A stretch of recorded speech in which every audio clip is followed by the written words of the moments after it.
Assalamu alaikum warahmatullahi wabarakatuh. Ashama akkam jirtu hordoftoota channel YouTube Abdul App barnoota baay'ee bareedaa kan yeroo dheeraaf eeggataa turre takka isinii qabadhee dhufeen jira.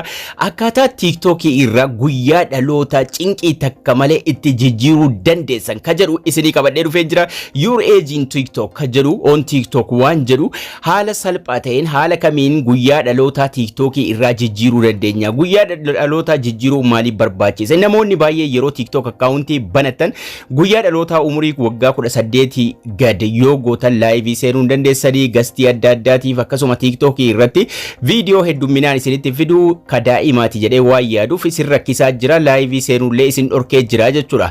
Kanaafuu namoonni baay'een haala kamiin jijjiiruu dandeenya ka jedhu yeroo dheeraaf nagaafataa turtanii akkasuma seetingiin irraa jijjiiran hin turre riipoortiidhaan alaa jechuudha. Amma garuu karaa salphaa ta'een daqiiqaa xiqqoo keessatti TikTok irraa guyyaa dhaloota jijjiiruu ni dandahama jechuudha. Birthday waan jedhu kana irratti qurumaan asumarraa jijjiiruu dandeenya. Kan walii ilaallu ta'a obboleeyyan chaanalii YouTube Abdul App kanaaf haarayaa taatan yeroo viidiyoo kana daawwatan subscribein kun gurraachoftee jirti taanaan subscribe ka jettu kana tuquudhaan akkasuma mallattoo beelii achitti isinii baaturra tuquun all ka jedhu irra erga keessanii booda laayikiin sakandii xiqqoo isinitti fudhata laayikii gochuudhaan akkasuma hiriyoota keessaniitiif sheerii godha. Yaada keessanis koomentii irra naaf kaa'uu hin dagatinaa isiniin jechaa eegan kallattiidhumaan gara TikTok irra deemuudhaan gara barnoota keenyaatti dabarfannaa jechuudha. Aappii TikTok irra seenuudhaan profaayilii keenya jala seennee gara seetingii deemuudhaan waliin ilaalla. Aappii TikTok kun as jira, isarra tuqachuun gara fuula duraa deemna.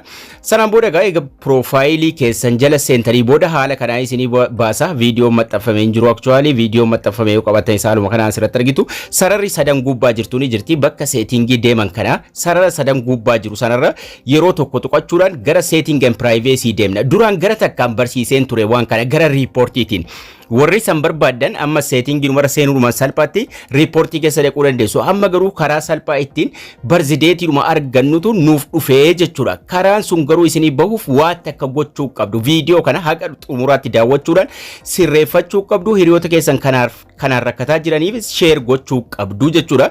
Setting and privacy jala seenuudhaan duraan maal waliin ilaalle report problemii keessa seennee haala kamiin akka reportii gochuudhaan sirreessuu dandeenyu. Reportii yeroo goonee maaltu dhufa isa jedhu mara haala kamiin akka reportii irratti barreessan dabalatee waliin ilaallee turre. Account and profile jala seenuudhaan haala kamiin akka sirreessuu qabnu waliin ilaallee turre. Amma garuu salphaadha san hunda deemuun nurraan eegamu sararuma sadan kana tuqachuudhaan gara settingii adeemnaa jechuudha.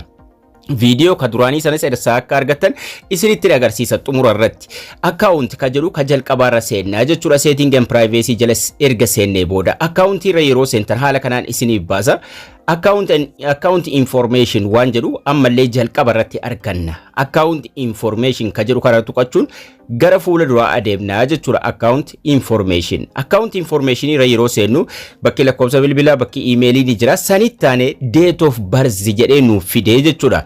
Date of birth kana bilbila nama baay'ee yookaan immoo bilbili namoota baay'ee date of birth waan jedhu yookaan immoo bakka irraa guyyaa dhaloota jijjiiran kana hin qabu. Bilbilli kana qabaachuu danda'u yookaan TikTokiin kana fiduu danda'u karaa lamaani kan isin date of birth kan asitti argattan. Inni tokko karaa duraan isin barsiise saniin jechuudha. Karaa riipoortiitiin yoo duraan riipoortii gootanii jiraattan yookaan barreeffama sana itti ergitanii jiraattan riipoortii irratti date of birth waan jedhu kana asitti isinii baasa. Riipoortii booda akkasiin jijjiirtan carraas isiniif kennaa jechuudha. Karaan inni lammaffaan viidiyoo duraanii sana argachuu salphaadha, baay'ee salphaadha. Asuma TikTok kiyya jala seenuudhumaan mata duree playlistii jala yoo seentan playlistii jala barnoota TikTokii jettanii argachuu dandeessu jechuudha. Karaan inni lammaffaa garuu kana irra baay'ee salphaadha. As keessaa argattu viidiyoo duraanii karaa ittiin riipoortii godhamu san jechuudha. Riipoortii erga gootanii booda bakka date of birth jedhu sana isiniif fidaa jechuudha. Viidiyoo san barnoota TikTokii kana jala seenuudhaan playlistii jala barnoonni dhimma TikTokii wal qabatee bakka takkatti hidhamee jira as jala argachuu dandeessu. Karaan inni lammaffaa kun isiniif bahu date of birth isin jettu kuni bilbila Oppo irratti yoo login gootan. Kanaafuu namaan illee naa godhina jijjiiri jechuu ni dandeessu jechuudha. Kanaafuu jijjiiruudhaaf egaa date of birth kanarra seenna. Yeroo irra tuqannee seenne your age on TikTok nuun jedhaa jechuudha. As jalatti date of birth date jedhee guyyaa dhalootaa isin guuttattan yookaan immoo yoo duraan guuttattanii hin jiraannes asitti argattu jechuudha. Kanaafuu maal gootu asirra tuquudhaan yeroo baay'ee dogoggorri namoonni TikTok irratti uuman maali bara dhalootaa kan amma 2025 irra jirra. 2025 irra jirra achirraa waggaa 18 hirrisuu danda'uu qabdu yookaan immoo bara dhalootaa san maal gochuu qabdu bara 19 keessa yookaan 2005 gad yookaan 6 gad gootanii guutuu qabdu. Sanaa ol taanaan garuu waggaan keessan yookaan umriin keessan ammallee 18 yookaan sanaa gad taha ammas isinitti cufa laayivii adda addaa seenuu hin dandeessanuu jechuudha.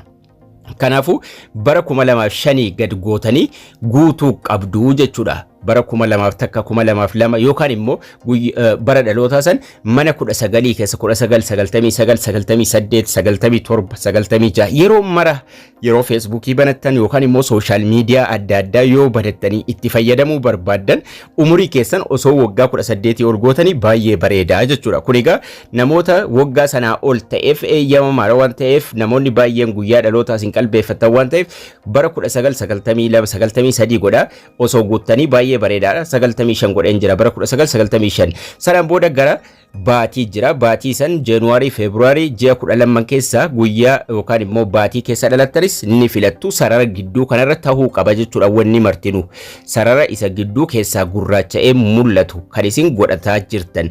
Garuu wanni inni bareedaa ta'e yeroo isin seevii gootan umuriin keessan meeqa akka ta'e isinitti agarsiisa. Deebitanii edit gochuu ni dandeessu jechuudha.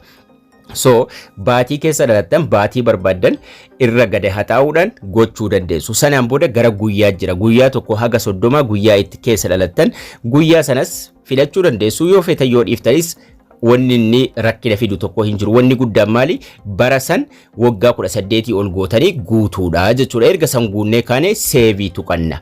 Seevii yeroo tuqanne umriin keenya meeqa akka ta'e nu agarsiisa. Waggaa 29 jechuudha ati sirriidha nuun jedha.